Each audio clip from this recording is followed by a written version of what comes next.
Hello, mate. Can Now, you hear me? yeah, oh, I can now. Hello, Jeff. Nice to see you, mate. You all right?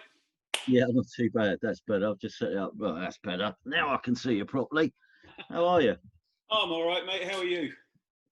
Well, you know, getting by. It's just, I mean, I've never been without live music for so long. No, no. It's just so odd. I mean, there was never going to be a good time for this to happen, but this is a particularly bad time, I think, for everyone involved in it. And yeah, it's just odd, isn't it? It's Yeah, just every day is sort of similar, yeah. and everyone's experience is different, but it's all the same to them. I mean, I've never made so many things out of cardboard with my 3.5-year-old daughter. I can tell you that. Oh, it's nice. There's a positive. I know that's kind of what I'm sort of clinging on to. I mean, my dog Stan, he's the happiest I've ever known because he's Yeah. got me here all day long. I think the dogs of the world are loving every minute of this. So they'll be pulling their hair out literally when this Well, is all over. uh, except Mark David was saying that because obviously out where they are, the restrictions were far harsher, and one of the only reasons why you could leave the house was to walk the dog. And Yeah. he said his dog's never been walked as much. He said you can see him. It's like, come on, we're going out for a walk. Not again. It's the third I walk we've know. had today. I know. My mates up the road, they were all taking their exercise separately, and the poor old dog was going out. I mean, the poor old thing had blisters on its paws. Oh dear, but no, it's strange times. So I actually popped into the 100 Club last week, which was the first time I've been in there for about 5 weeks because I just wanted to make sure we hadn't got flooding or infestations. And I opened the front door and walked down the stairs and through the doors into the club, and it smelt like a dusty old broom cupboard. It doesn't even smell like the 100 Club anymore.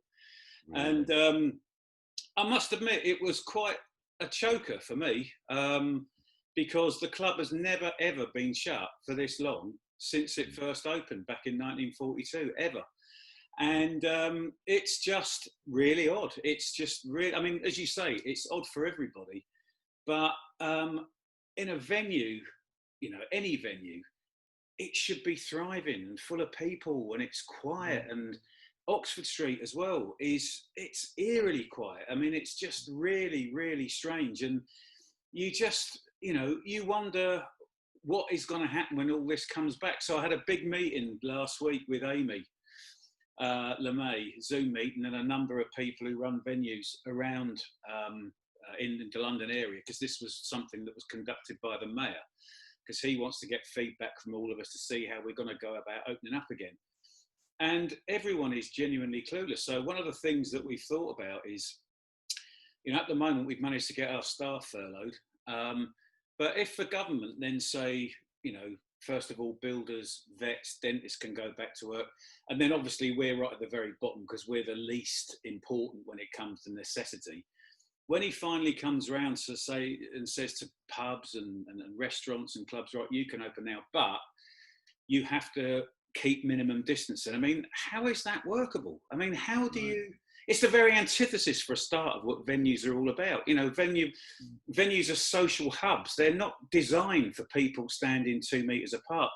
And I said to Amy, I don't think I'm going to be able to open. And actually, everyone at that meeting said exactly the same thing. They just said, if they insist on social distancing, how are we going to make that work in a venue? I mean, you've got the difficulties actually doing it. I mean, if you go up the road, I mean, it's impossible to have people properly socially distancing out, queuing up outside the butchers at 11 o'clock in the morning. What's it going to be like in the 100 Club at 11 o'clock at night when everyone's had 4 or 5 pints? I mean, it's one of those things that in some ways I'm glad that we are going to be at the bottom of the list, because we can actually start to see how things adapt in other industries before we have to try and adapt it ourselves.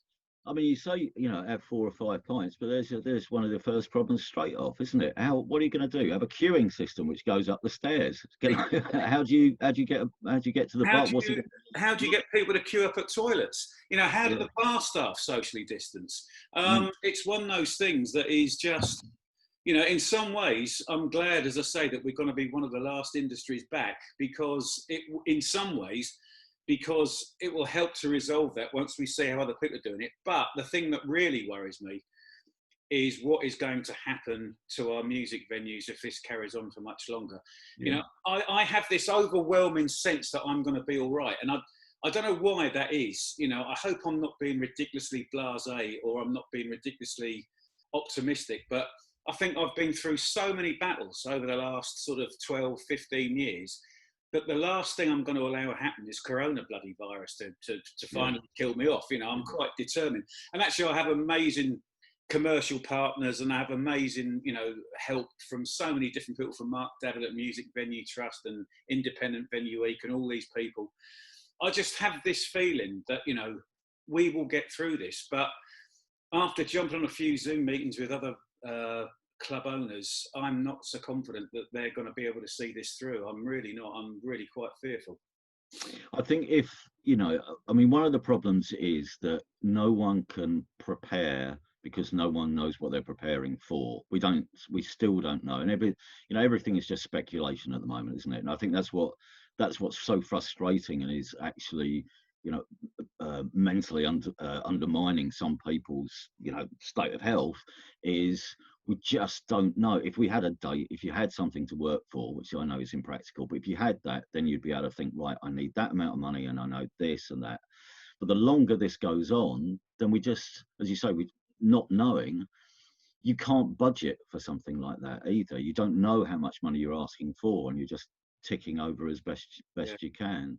But if this lasts much longer, I think I really feel, and I'm not sure even the public, even I didn't really, I suppose, think about it until, I don't know, maybe two or 3 weeks ago. It suddenly really hit me how expensive it is to keep these venues open. When Mark Davitt said, well, you know, to keep all the grassroots circuit open for the 8 weeks, which we know we're going to be locked down for, that's going to be in the region of about 10 million quid. And if you think that's for 8 weeks, and then we might not get back up and running, as you say, until later on in the year, and then only possibly at half capacity, if that was practical, then how are venues who are struggling month to month anyway? You know, I know venues who, you know, I've spoken to venue owners around the country, one down on the south coast, which I won't mention by name, but is one of the classic great grassroots venues. And, you know, they quite openly said, you know, some months, by the 21st of the month, we've made the money to keep going.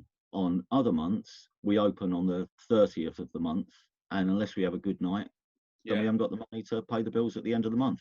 How are venues like that going to exist indefinitely? Yeah, that rings a very familiar tone, Steve. And, you know, I think that there's a few things. I mean, there's some good insofar as, well, for me, what I think has probably given me reason to be optimistic was the localism relief that we got from Westminster Council in January. I mean, looking back at that, I mean, that couldn't have been any better timed, really. And actually, my landlords, who, you know, I've had 1 or 2 public spats with, as everyone knows, they've actually been really good. They just said, look, you know, you were able to trade up until the when did we close? I think it was the 14th of March with BMX Bandits. And he said, so you were able to trade for kind of, you know, 6/8 or 3/4 of that time, but we are going to give you a month off. So I got 33% of my rent taken off, which in Oxford Street, for me personally, that's 16,000 quid. I mean, that's a massive shot in the arm. And then, you know, Fred Perry, who are our sort of commercial partners, they've been amazing, because they've just said, look, we don't want any of our partners to worry about anything. You know, we're going to make sure you get through this. We're going to support you as much as we possibly can. You know, I'm incredibly lucky, but, you know, very few people are as lucky as I am. And I do know of venues who've been told by their landlords, no, you have to pay this rent. And, you know, if that happens, they've had it. They've completely had it. You can't pay rent if there's no money coming in. It's basic maths, you know? Yeah. And there's nowhere else, as you say, for some venues, there's nowhere else to get the money from. And the crowdfunder campaigns, the Save Our Venue campaign, which the Music Venue Trust have started, that's a great thing. But there's only so much money that people have got. I mean, you know, I've been doing that thing where you calculate how much money you spend in a venue each week, put that aside, and then you send it, you know, donate that money. Bless you. To you know, different venues each week. But there's people are going to be skint themselves. Come, that's the thing. We can't keep asking people. Well, I've So we're said going to to need Mark, something. yeah, I said to Mark that, I'm not going to do a crowd fund because I had this localism relief. So if there's any money going, I want it to go to the other grassroots menu because they need it more than I do. But I think there's going to have to come a time now where the big corporate promoters, the big players such as Universal, BMG, these people, I think they're going to have to, they've been taking money from, places like grassroots music venues, PRS in royalties and stuff like this. I think Mark told me that the CEO of PRS is on something like £750,000 a year. Well, if they're that flush, if they're taking stuff when times are good, they're going to have to start, giving stuff back when times are bad. And it's the same, I've argued for years and years about this. Without grassroots music venues, there wouldn't be people, playing the O2 in front of, whatever it holds, 18,000 people at £120 a ticket. Most of that, I know for a fact, I remember having Muse at the club in 96, 97 maybe. We did 2 nights in a row with Muse, and I'll famously say we lost 500 quid. and now... Well done. I think I should have realised back then that the economies aren't great. Well, you see, one of my arguments, one of the things I always think you almost should have as part of the contract when a band plays your gaff for the first time, or anyone's going round on that grass music tour. Get it? It's just something at the end of the contract that says you, the band, if you get to play from Brixton Academy upwards on a sliding scale, if after being able to play all these gigs at our little venues, when you get to Brixton Academy, you owe us 100 quid. And when you get to the O2, you owe us, £1,000 or something. Do you know what I mean? In that way, you could then get the bands to pay back the money, which is for the small venues who showed faith in you and gave you the chance to get to where you are. That's the... Yeah. On a sliding scale, the bigger venue you get, the more you give back to the, even if it's only small amounts at the start, just pay back because of those gigs that you played, that you got seen, that you got your record deal, that you started building fans. You wouldn't have been able to do it without this. Yeah. So, turn around, have a look back at some of the people who supported you. And I do think as well, like I say, the big labels and stuff as well, they've made, I know, they're not making as much money these days, but even so, people, as I say, I've mentioned BMG, Universal, they're worth an absolute fortune, and I think, it's a bit of payback time perhaps for people like that, and the big corporate promoters perhaps as well. I don't know. Although having said that, even the corporate promoters are probably losing, hundreds of thousands of pounds at the moment. Yeah. But I'll tell you what, Steve, let's not all have all doom or gloom, because I want to ask you about your association with the 100 Club, which I know goes back a long, long time. And we wanted a few words from you on this little series we're doing, because you're an integral part of the club. I think I bumped into you first time when you were at XFM, which would have been late 80s, would it? Something like that? Yeah, the RSL, with late 80s, early 90s, it would be, because there was the forerunner of XFM was a pirate radio station called Q102. That's and right. So I was on Q102, first show on a Saturday morning, and did that for a couple of years, I think. And then we did the RSLs, where we had monthly licenses, and then the build up obviously to getting a full-time license. But that's all through the end of the 80s, start of and I remember that was a really exciting time, because we were doing monthly residencies with XFM at the 100 Club at the time? I think we were, because I've got quite a few photographs with the big XFM banner hanging from the ceiling in the club and stuff. I think that's when I first met you. But can you remember when was the first time you visited the 100 Club? Can you remember when that was and who you came to see? Because I remember you saying on a programme, or maybe it was at Venues Day, about the excitement you felt coming up from Essex and coming to visit the 100 Club for the first time. Can you tell us a bit about that? Well, I was writing a fanzine. I'd started a fanzine when I was in the sixth form at school, and then and I left school, and instead of going to university like a lot of my friends were, All I wanted to do really was, because I grew up in a tiny little Essex village. I mean, at the last census, the population is 1,003. That's how tiny it was, and it's 10 miles from Colchester, and it's impossible to get anywhere. So when I was thinking of moving out, where would I go and study? All I wanted to do was go to gigs in London. That was the one thing that I was obsessed by, was being able to see all the bands that I've read about and go to London.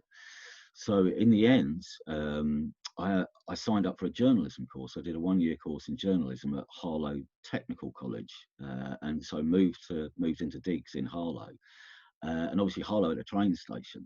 I'd worked it all out. I'll go there, and then I'll be able to get the train to go to London to see gigs and still be able to get home at night. So I moved in with a landlord and landlady, and carried on doing the fanzine. But I think it was the second week I was at college. The Partisans played on the Tuesday night. The Partisans, the Welsh punk band, the Partisans, and they were someone I'd written about in the fanzine. And I managed to get hold of them and say, would you like to do an interview? And they said yes.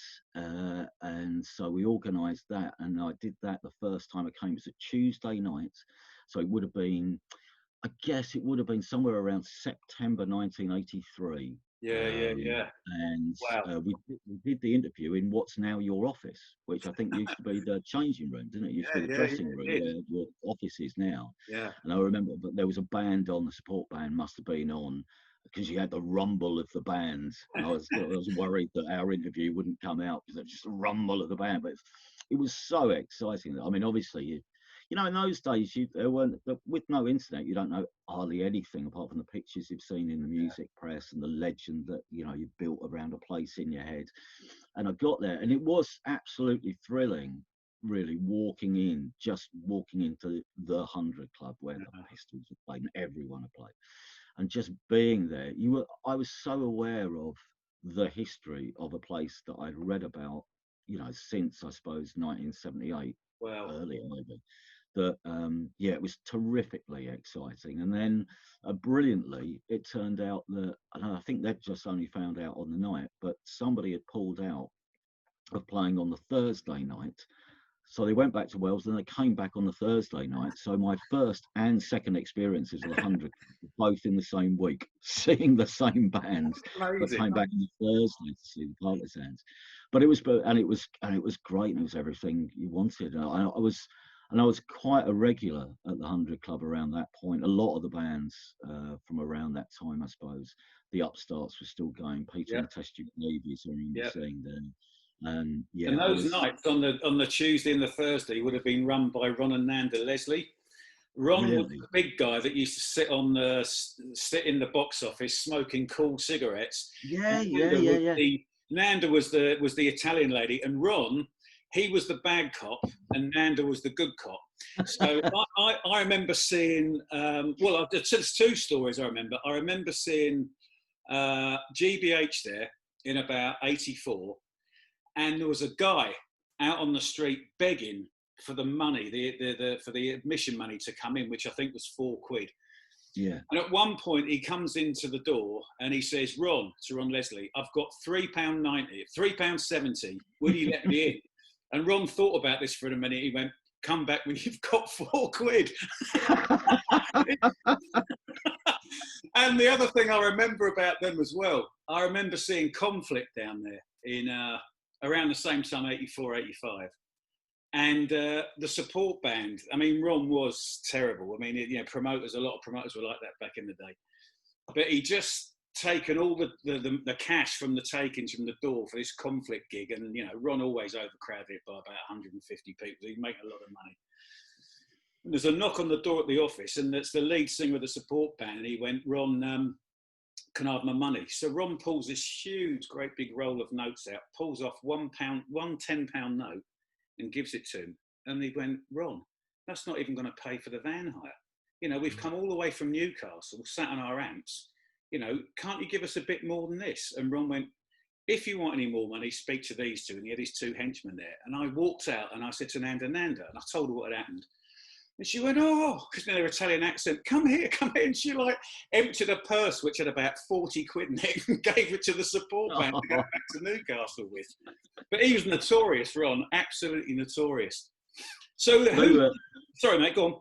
No, I was going to say because it's hearing just those names makes me think of that era of Yeah. music, a lot of which, you know, I mean, you know, that scene sort of gestated around places like the Hundred Club, I think, you know, and brought more. I mean, there was so many. I remember one night I was telling Ruby about this the other day. So as part of the journalism course, one day, because obviously you have to learn, well, you do shorthand, but you have to study law, journalism law. Okay. And they took us once because you're going to end up reporting on court sooner or later if you end up on a local newspaper. So they took us to the Old Bailey for the day, and we had to cover a case, note it all down, write it up the next day. So there's a whole, must have been 20, 30 of us. We spent all day, and they said, it's the Old Bailey, you do have to dress up. So, you know, I'm really quite smart, shiny shoes on and everything. And after we'd finished at the Old Bailey, a few people went off drinking in Soho. A lot of people just went back to Harlow. But I came to the 100 Club, and my only disguise was I had a donkey jacket at the time. So I've got a suit on with a donkey jacket over it. And it's a sweltering night because, as you say, the venue is absolutely stuffed. And it's a band called the Destructors who are on the fringes of that anarcho scene. Wow. So it was, you know, it was brilliantly noisy. It's very sweaty. I refuse to take my coat off in case any of these. I have to go. The only time that I'm almost think I'm in trouble here, I go to the loo. So I'm standing there at the urinals next to a guy who's about 6 feet tall with a purple Mohican, which is another 2 feet tall. And he's this big guy, and he just looks down at my shoes, you know, these really shiny work shoes. I can tell you, Jeff, I have never pissed as quickly as I did then. That's brilliant. What a great story. But the what you were saying earlier on, the idea of venues being social hubs is so true, and this is one of the important things that, I mean, it's hard to explain unless you've been through it. Most people have, but just how many friends you meet and Yeah. what you know, because I didn't. Even on the journalism course, I had some, you know, I had some quite good mates. At school, not many people liked the music that I liked, and then later on, yeah, as I say, you get to college and there's a few people that like music, but they don't particularly like the bands you like. So a lot of my friends that I met along the way, who became very good friends, I met at gigs. Yeah. In fact, there was the 100 Club again is really responsible for this. I was sitting on the tube from Liverpool Street to Tottenham Court Road, and there was a guy in the same carriage virtually opposite me. And I noticed when he got on that he had a donkey jacket on with the Anti-Nowhere League logo on the back, stenciled on the back. And anyway, I'll get off at Tottenham Court Road. I get to the gig. I can't remember what band we were there to see that night, but I'm at the gig. And he comes over to me and says, "Why'd you get off at Tottenham Court Road? Oxford Circus is nearer." I went, "No, I'm sure it isn't." Well, we had this sort of, you know, Yeah. debate about it.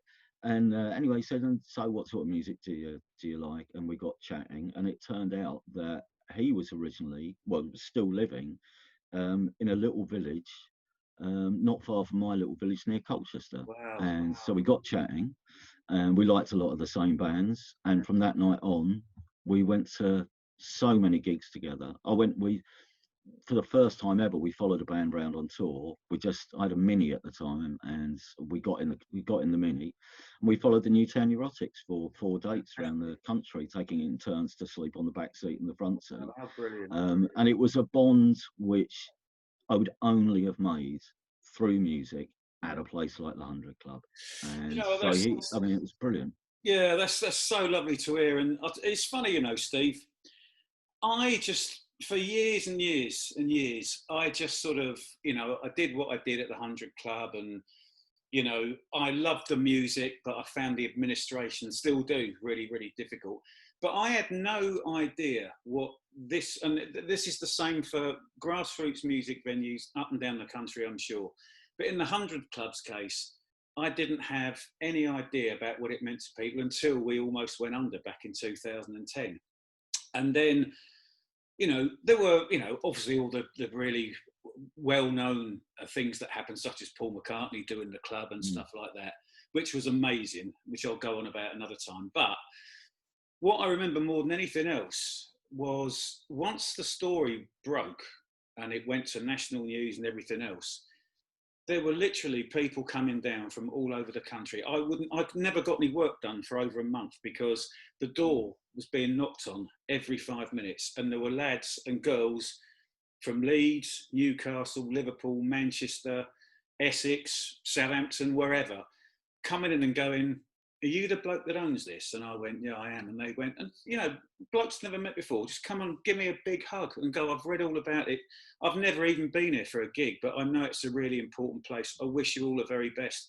I got letters from people. I got one I'll never forget from a woman. I may have told you this. I might be repeating myself, so tell me to stop if I have. But this woman wrote to me and said, "I used to go to the 100 Club a lot as a young woman, but I left London in 1964 and I haven't been since.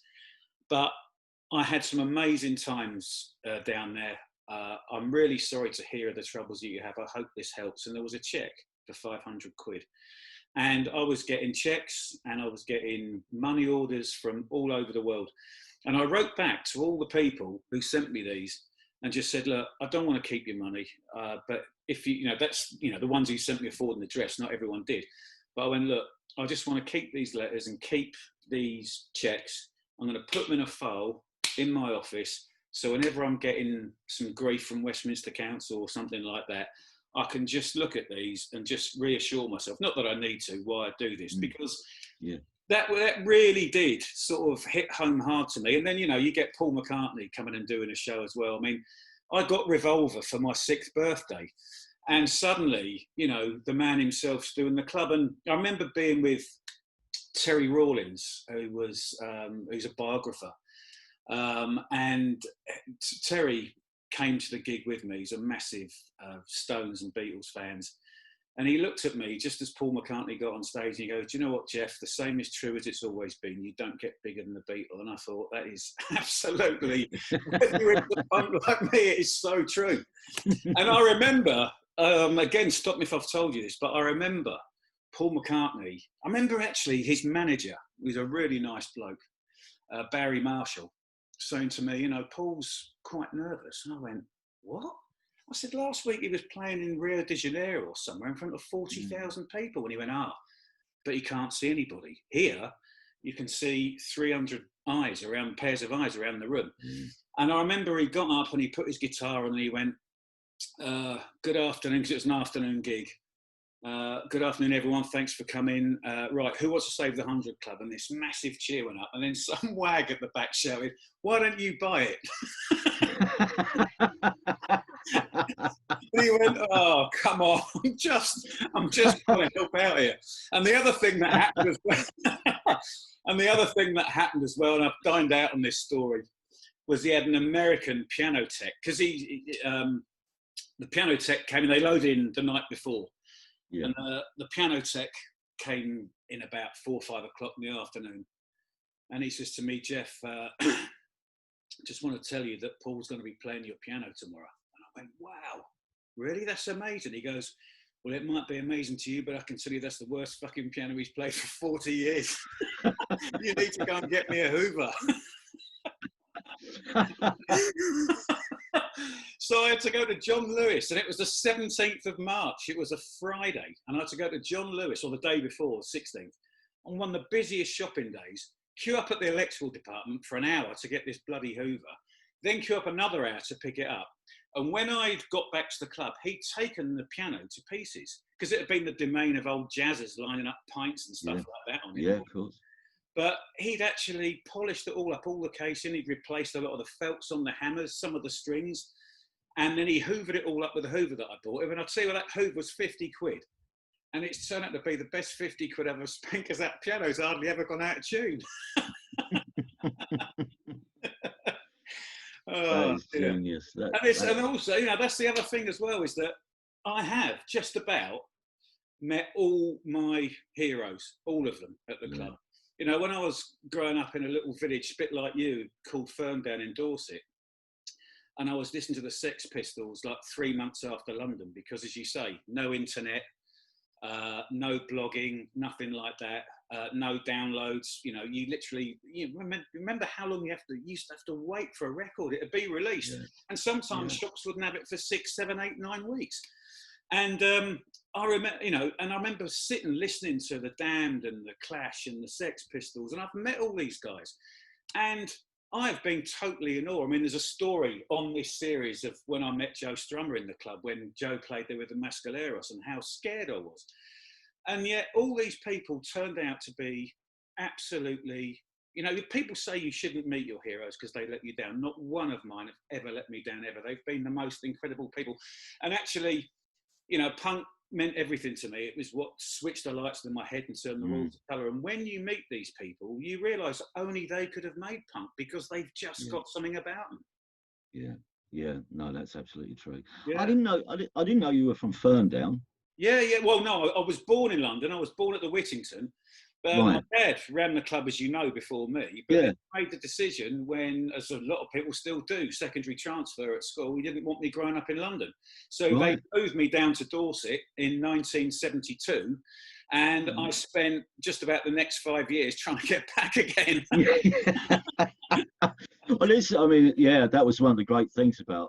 But the only reason I mention that is I was born in Bournemouth, and my mum and dad lived in Ferndown. Until I was about 3 years old, and then eventually we made our way to Essex because my dad got transferred. But we had a house because it's right on the New Forest, isn't it? Yeah, it is. Yeah.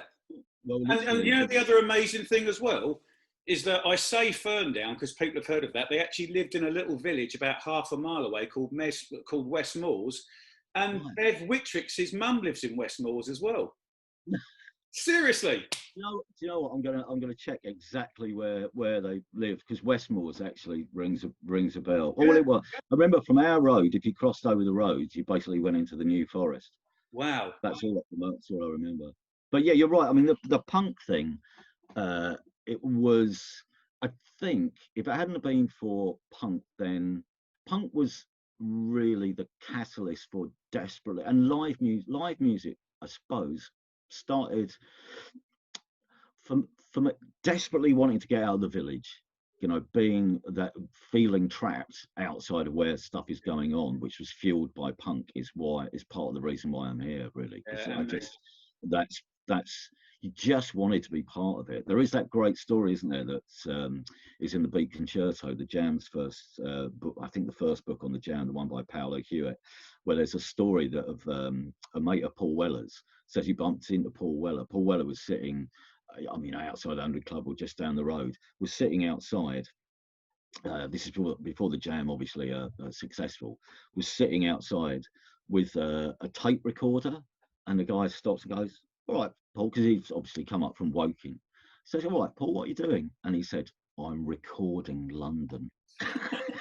So obsessed by London, he just wanted to take the sound of London home. And I think, you know, that for me, I mean, all the venues, yours, I mean, the old Marquee as it was, you know, it was all played a part in desperately wanting to be part of something, and the venues were the thing where it was all happening. And I think that they have given up and down the country. They've put the UK, I mean, the UK music, whether it's artists, venues or whatever, have put this country on the map. I've often said so. You know, if you speak to most people who come and visit the UK, one of the top 3 answers when you ask them why will be music, because it's what we do and we have done brilliantly for years and years and years. And, you know, you look at all the data that the Music Venue Trust have found, you know, record sales, like 1/7 of the world's sales are from bands from the UK. I mean, that's staggering from this little group of islands. So, you know, with coronavirus in mind, I just hope there's some ministers out there that's realising that actually, you know, we're talking about an economic argument here as well, which is the only argument anyone ever listens to these days. But actually, it's massively important that these smaller hubs are allowed to continue, because as I mentioned earlier on, where would the bands that now play the O2 and you know, I mean, it's you know, that's your personal. Just personally, I can't think of anything worse than going to a gig at the O2. I just, it's just, it's like going to Premiership football now. It's just, it's another thing altogether. It's not what I grew up watching. But, these small hubs where all this money's made further up the ladder. And actually, I just think they've done so much good. I think there is an element, in licensing and policing and various other things that think live music venues are seedy and they're this.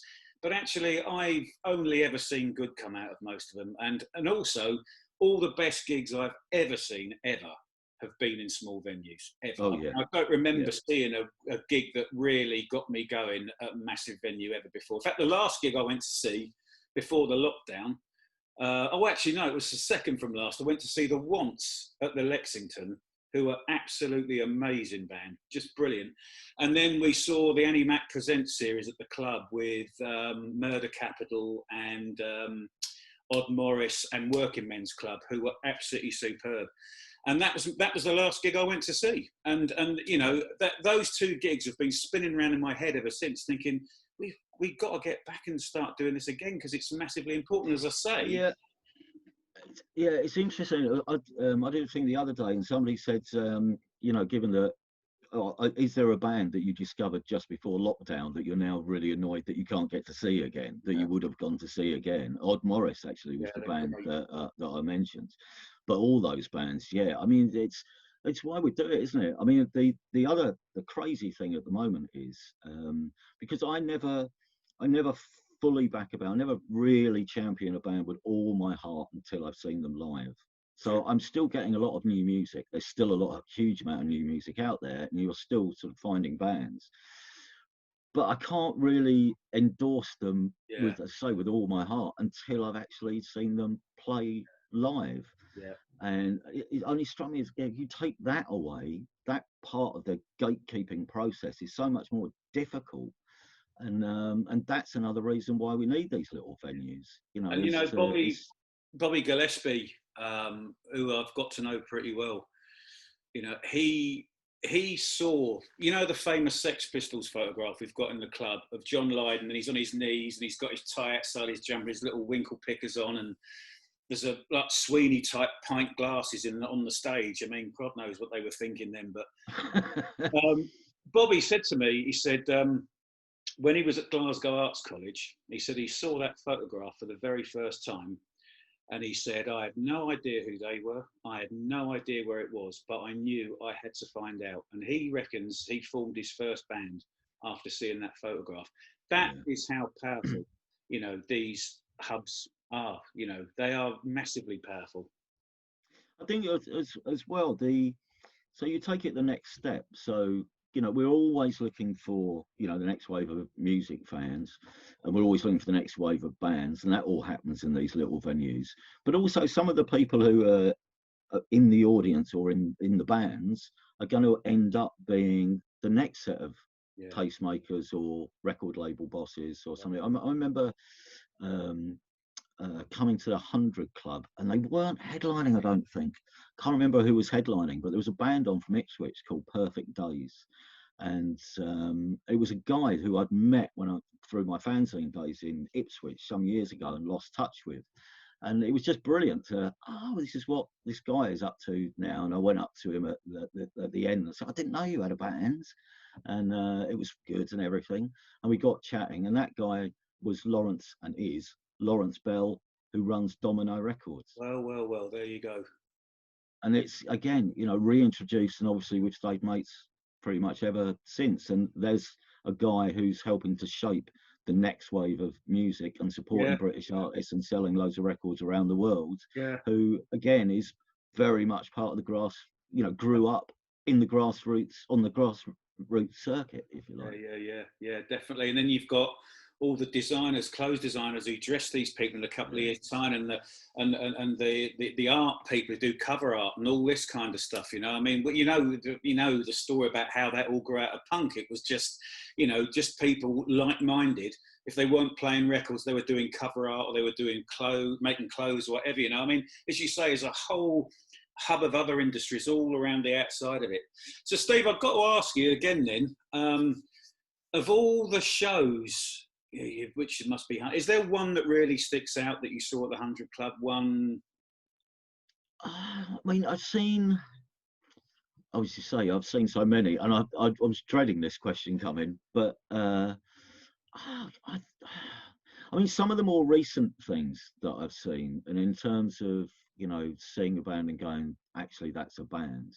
I mean, as much as something like the White Stripes gig was, you know, was legendary, and some of the moments of Britpop and some of the punk gigs that I've seen down there were just, they sent you home feeling like you were going to change the world.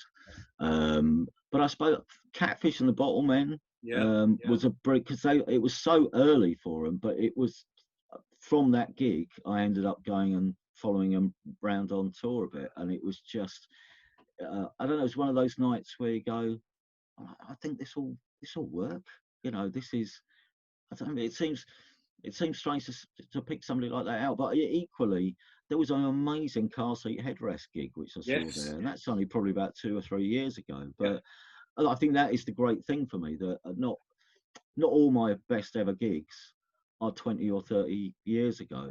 You know, they're still happening now, nights that you remember. Yeah, no, I mean, for me, it's like the bands that have disappeared and not heard of as well. So, because I've been a bit bored, I've been going through all my records, my singles and stuff, and I came across a little band who I saw about 4 times at the club. Do you remember Bennett? Yeah, I do. I Like Rock. It's a great little song. And do you remember the Highbirds as well? Oh yeah, I do. Yeah, I do. That was on. They were on Heavenly Records. Yeah, they were on Heavenly Records. Yeah, they were. And I went through a load of.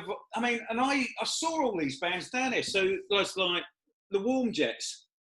Oh yeah, the Warm Jets were so brilliant because they walked. I don't think I even knew who they were at the time, but they walked down. I think it was Camden High Street. I think I was sitting outside the Dublin Castle or something, and these 4 blokes walked past, and I said, "Well, they've got to be a band." And it turned out a week later, I saw their photo and went, "Oh, it's the Warm Jets." You know how some bands just walk like bands? They just look like they must be a band. Yeah. They look like they were a band. And I remember. Do you remember a band from Liverpool called The Real People?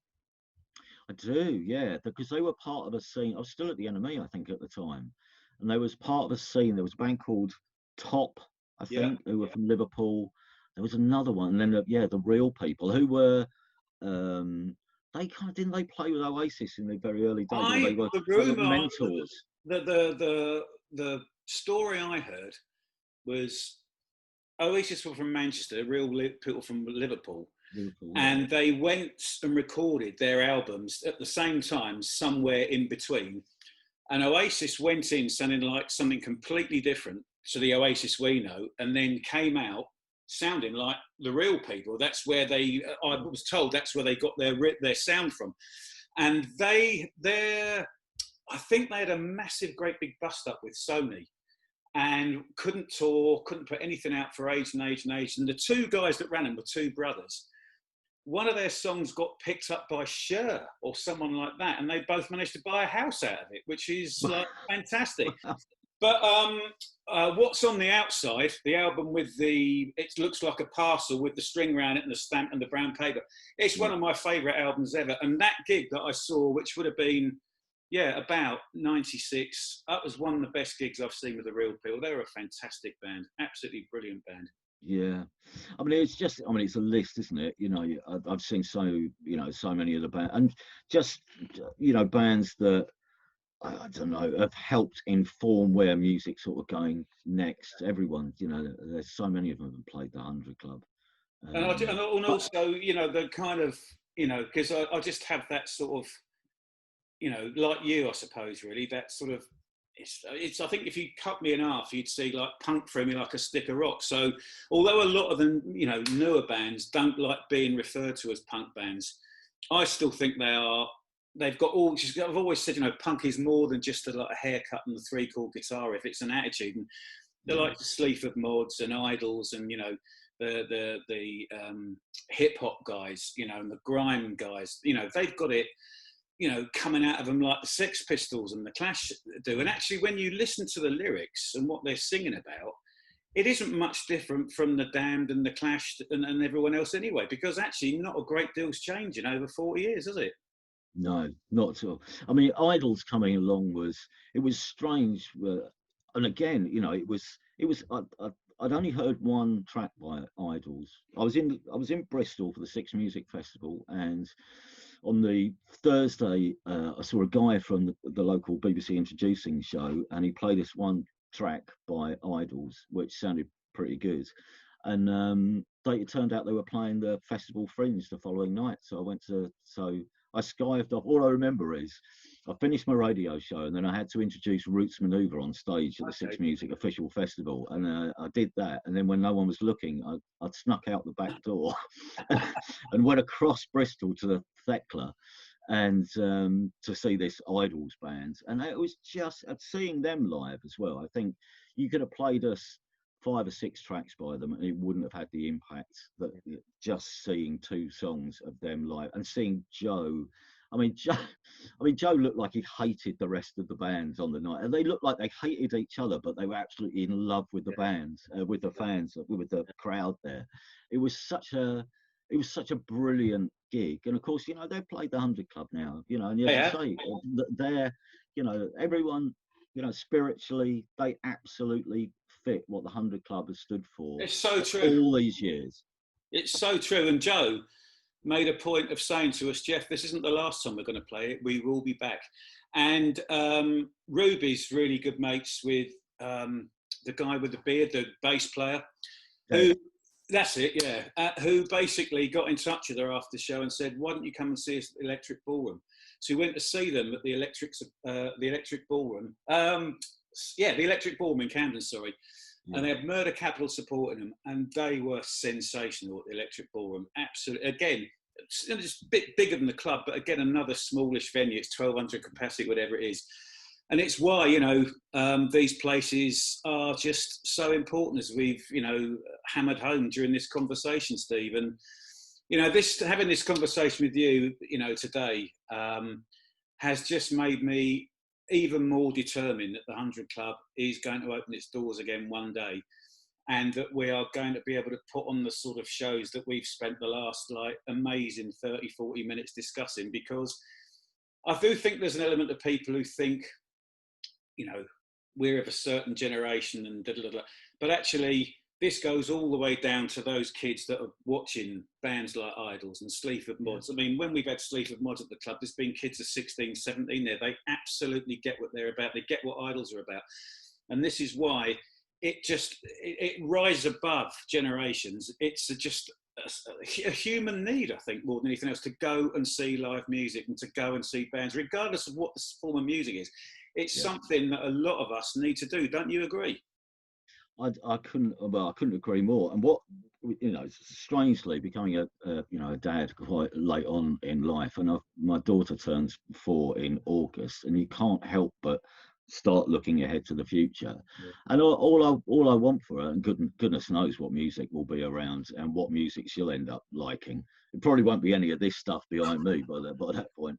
But all I want is for her to have the same opportunities that I had when I was in my teens, to be able to go out, experience what live music can do to you emotionally in a small venue, and have the chance to meet new friends in the way that I met so many of my mates who I'm still mates with now. I just want her to be able to walk around that live grassroots live music landscape in the same way that I have, just so it's there for her and for the next generation of music fans coming through.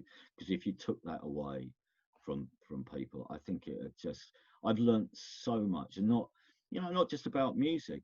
Venues I've been in, or regular places I used to go, like the Harlow Square. The friends I met there, they introduced me to a different.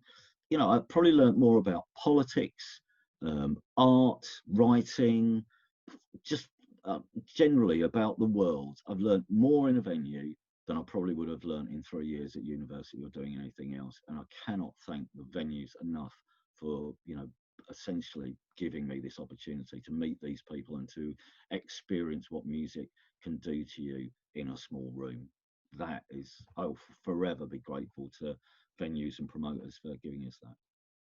That's beautifully put, Steve, and I think that's a lovely way of ending this little chat, which will go up on all our socials. Thanks ever so much for your time, and God bless you. Thank you. I have to say, I could, I wouldn't change one word of that last sentence. Those last few sentences, it's absolutely on the money. Cheers, Steve. Thanks ever so much, mate. It's been lovely talking to you. Bless you. Well, let's hope it's not too long till I actually get to shake your hand. I hope so, mate, and buy us a pint. Yeah. Yeah. All right. Take care, Take mate. care, mate. Thank you very much. See you later. Bye bye.